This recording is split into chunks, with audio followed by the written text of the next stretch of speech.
I'm a pizza delivery guy working for a small local shop down here in Kentucky. Now, I'm not gonna boast, but we've got a pretty solid reputation as the best place around town for pizza. And honestly, I can't take all the credit. I'm not one of the chefs or anything. But one of the things that keeps us popular, besides our crazy buy one get one free Fridays, is that we deliver a bit further out than most of the other joints. The reason being, we made a smart investment to put some extra cash into two of our delivery car-shaded seats, you know. That way, the pizza stays warm longer, which lets us deliver to places most of our competitors won't even bother with. One of our regular stops is this halfway house just outside of town, out in the boonies on the edge of nowhere. We're actually the only pizza place that delivers that far, and the other guys say it's too far, but I don't buy it. I think they just don't want to bother with ex-cons or folks who used to be addicts probably, because dealing with those types is messier for them. But honestly, most of these guys just out of jail or down on their luck tend to be some of the best tippers you'll ever meet. Deep down, they're usually good folks at least, when they're given a hot, fresh pizza after a tough week. So, yeah, I've always enjoyed heading out to that halfway house. I've met a lot of interesting people there. Sometimes they order late at night, especially if the supervisor is feeling generous, and they invite me for a slice once I've finished my shift. That's the one real perk of working at this small, independent shop. My boss doesn't care if I hang out with the customers, and I bet places like Papa John's don't let their drivers do that. Anyway, on this particular night, I get an order for a single 12-inch pepperoni pizza.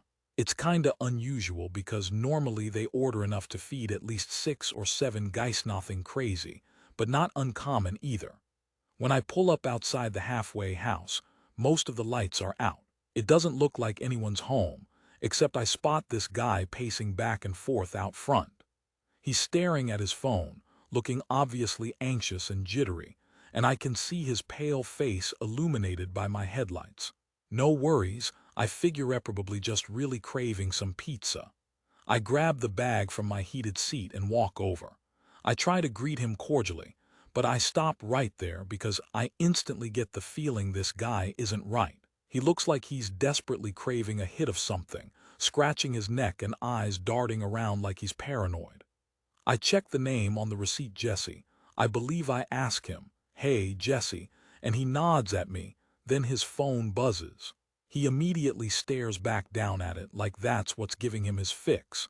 But if it's a fix, it's a bad one. I already pulled the pizza out of the bag, paid through the app, and was just about to hand it over and get out of there when Jesse suddenly says, "Really sorry, man." For a second, I didn't understand what he meant. Then, out of nowhere, he uppercuts the pizza box I'm holding, just swings his fist, and hits the box upwards toward my face. Luckily, the pizza was still sealed, so it hits me square in the face. I stumble a bit, disoriented, as that small, wiry guy throws a punch. Jesse was surprisingly strong, shook me up with that blow, thanks to the pizza box, then followed it with a quick jab to my ribs. Something about him seemed totally wired more than just regular energy. He shoved me hard to the side, ran straight for my car, and leapt in. I'd left the keys in the ignition to keep the headlights on. Big mistake, I guess, because Jesse did a crazy U-turn that probably would have been impressive if it hadn't been nearly hitting me. I tossed the pizza box aside and tried to get on my feet. My phone had fallen into the bushes somewhere, so I'd have to look for it later. Right now, I could only watch as Jesse peeled out in my brand new Toyota Prius belonging to my boss, and I could tell right away he couldn't drive for shit. I didn't know then if it was because he was high or just completely clueless. All I could do was watch as he disappeared around the bend.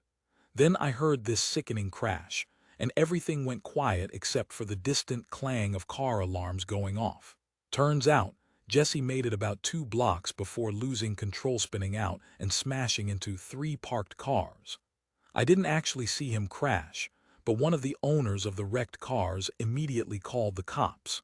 I was torn. Should I run down and check out the scene, or head back over to the halfway house to see if I could find my phone and figure out what the hell was going on? I decided on the latter. Turns out Jesse is a guy who did a short jail stint for possession supposedly turned over a new leaf, but that's pretty dubious. His girlfriend had been cheating on him while he was inside, which really meant she'd stopped being with him long before he got out. But Jesse, in his deluded mind, thought she'd be waiting for him with open arms, and when he found out she was engaged now, he snapped. His plan somewhat out there was to order a pizza, hijack my car, and go kill her fiancé and possibly her too. He was convinced he'd managed to drive across multiple states in a stolen car, never even having driven one before him, that his plan would be perfect. I later found out he believed he'd even crossed state lines with it. The crazy part, the next day he lost both his legs in the crash, amputations just above and below the knee. It's terrible, I know, but I gotta say after that, I felt bad for the guy. The rest of us kind of got off lightly. The damage to the cars could be repaired, but his legs, that was permanent. Jesse was sent back to prison for violating parole and for a bunch of other stuff. I still work at that same pizza joint now, though I've moved on to managing a new branch we recently opened. And yeah, I still deliver to that halfway house. One bad slice shouldn't spoil the whole pie, as they say. Anytime I feel like doing it myself, I get sent back there. The tenants most of them are good folks, and it's funny because most of the time, they invite me in and ask me to tell them the story of how a simple pepperoni pizza almost cost me my life. I'm from Cornwall in the southwest of England, so I apologize if my story's a bit rough around the edges, or if my language comes off a little odd. I just tell it how it is. I was a pizza delivery guy in the UK until 2020, when I got COVID and had to stay inside. By then, people in our little village started ordering less and less. The UK's got some weird stuffings of proper cheese, Marmite, remnants of WWII buried in odd places, and of course, Cornish pasties. But one thing we don't have, or at least didn't, was Caillou. Not until that winter night back in 2017.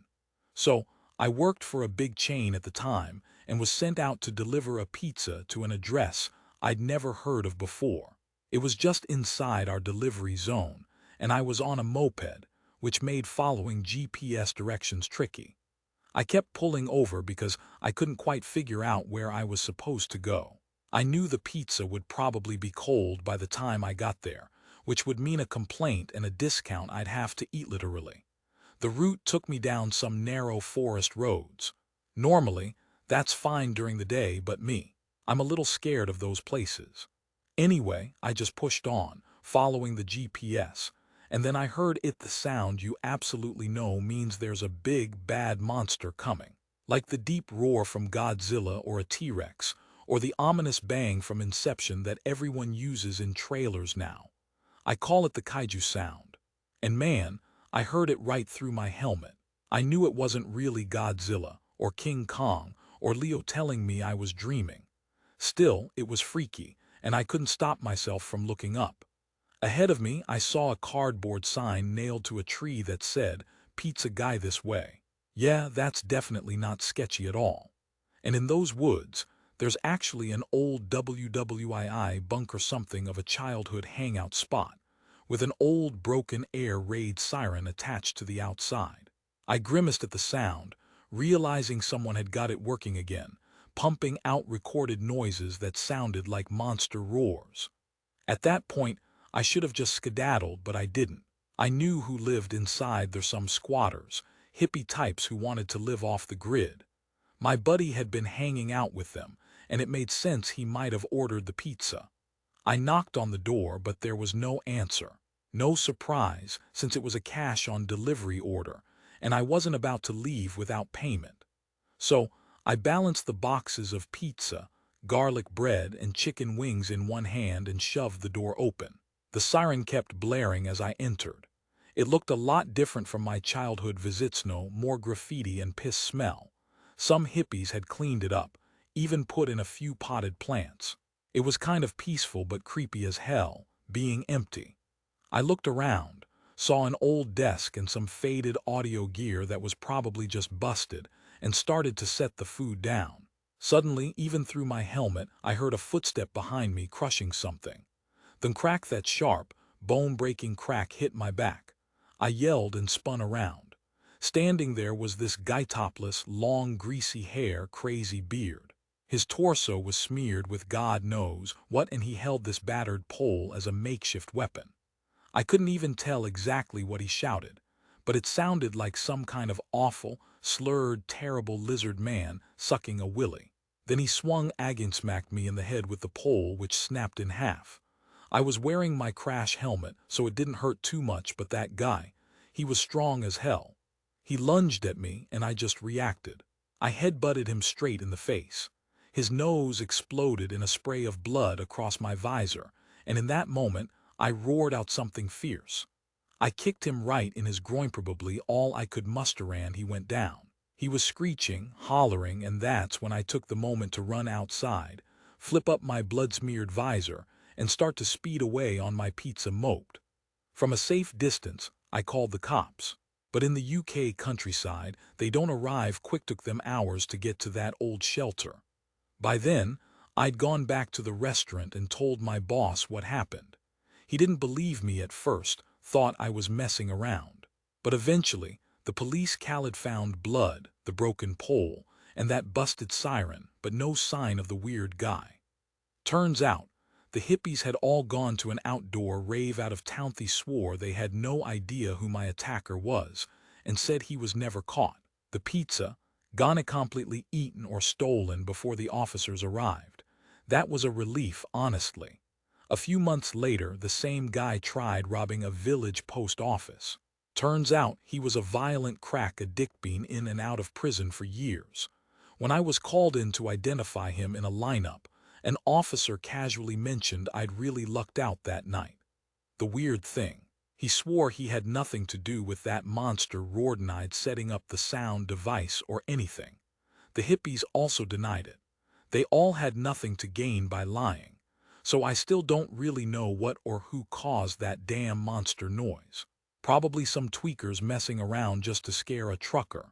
Anyway, it scared the hell out of me, but I survived. Still, I'll never forget that night. Switching gears, I work at a pizza place that's totally obsessed with doing things right. We have one of those signs X days since the last wrong order, and if anyone messes up, we have to take a forfeit. It's all fun and games, but it keeps us sharp. The weird part, we've never had a customer complain about a mistake.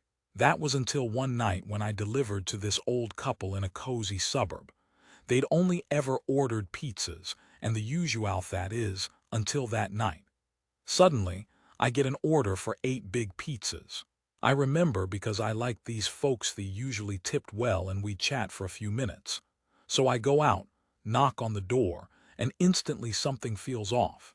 Heavy techno music is blasting from inside, even before I even get to speak. When the door opens, boom, it's not the old couple. Instead, there's an insanely tall, furry-looking guy in a black and white wolf fursuit standing there. And he's nonverbal, gestures me to come inside after pulling a fake crying face and showing an empty pocket. Yeah, that's where I should have just run. But I was worried about the old folks, and curiosity got the best of me. I step inside, and right away I realize this is one of those furries. His suit includes assless chaps, and honestly I felt pretty creeped out. I tried to look away, but the door clicked shut behind me. Standing there was this mottled, scruffy bear who looked like something straight out of The Shining. This creepy, menacing figure. I just wanted to see if Mr. and Mrs. Smith were okay.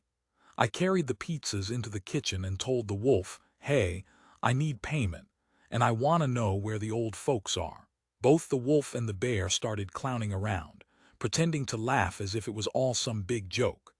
Then suddenly, the wolf pointed downstairs where the techno music was coming from, and I should have just turned around and left.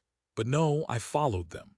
Down in the basement, I saw all kinds of crazy stuff I'd never imagined. A leather-clad owl, a unicorn showing way too much, cartoon cats in diapers, and right in the middle a man in a bat mask and a cape, totally naked underneath, sitting on a beaten-up old sofa. My old neighbors, Mr. and Mrs. Smith, looking absolutely terrified. I asked if they were okay, and the wife said her grandson had dropped by, brought friends, and things got really weird. I saw a makeshift meth lab set up in the corner, chemicals flung around in a dangerous mess. I told the old couple we had to go, and we hurried up the basement stairs, just about out the door, when the bear suddenly showed up agginwarts and Alan, Mrs. Smith, started crying. From downstairs, I heard an explosion. At that moment, furries started bolting out of the basement, coughing and scrambling. The bat-masked guy, who I later found out was the grandson, sprinted past us, shoving his grandma out of the way. We rushed outside, just in time to see flames licking up from the basement. The furries scattered, and the only one still inside was that weird naked bat guy. It turns out, he was actually a lawyer moonlighting as a furry, one of those rare heroes who will appear and testify in court, even if it means outing his secret identity. Props to him. After that, I stopped delivering to that house altogether. Something about it just felt off. My story might sound like a joke, but it was honestly one of the scariest moments I've ever had, barely escaping with my life, and that's that. Thanks for listening, folks. Make sure to hit that notification bell so you don't miss any of my stories. I post new tales every Monday and Thursday at 9 a.m. Eastern. And on Sundays and Wednesdays, I do live streams with all kinds of stories and a fun. If you've got your own story, send it over to my email at redadsubmissions@gmail.com, and maybe your story will be featured next. Want early access and bonus content? Check out my Patreon or hit that join button here on YouTube for extra perks. Oh, and don't skip the Let's Read podcast, where you can hear all these stories and more, wherever you listen to podcasts. Thanks again, friends. And remember, always crank that soldier hog.